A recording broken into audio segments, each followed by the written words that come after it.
How do you feel? Congratulations! Grabe, much. nagising ang mga Pilipino. Nagising sila.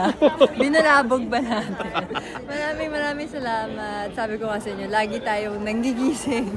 I hope you love my performance and ano pa lang to, simula pa din.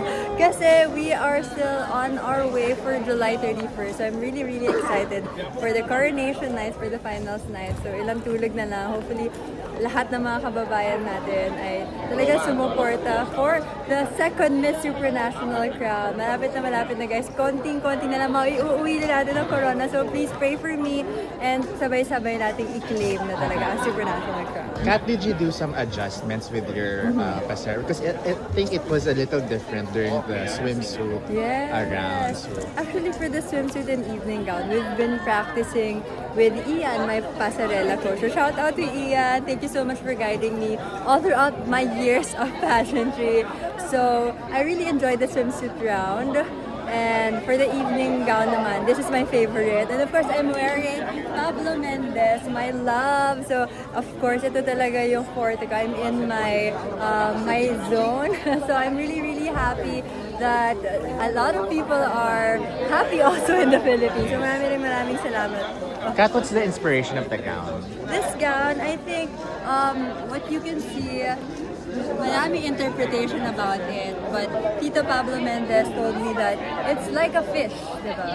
And for me, it's like my journey also here in Supranational. It's like a salmon. We go against the current. Kahit maraming tao, they are not with you or they have a lot of comments about you, but we still keep on fighting. So that's the Fighting inspiration. fish? Fighting fish. That's why I am a fighting fish.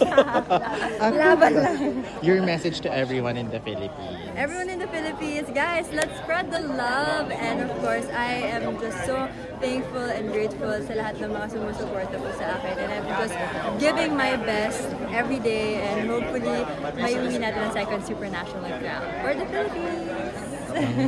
That's fair. Ikaw lang ang nag-gain. Ikaw lang nag-ganon. Very original. Tayo rin, separative. Kat, baka lang ano. Pag gano'n, parang yun. Ayan. Mailaw ba? Sorry naman. Nice. Go! Perfect.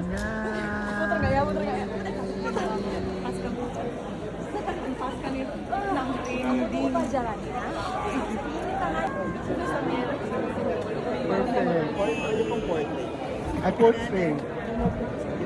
Patayo lang po. Friends of the bride. Okay. Ay, hindi ko makukuha lahat. Ayan, pwede na.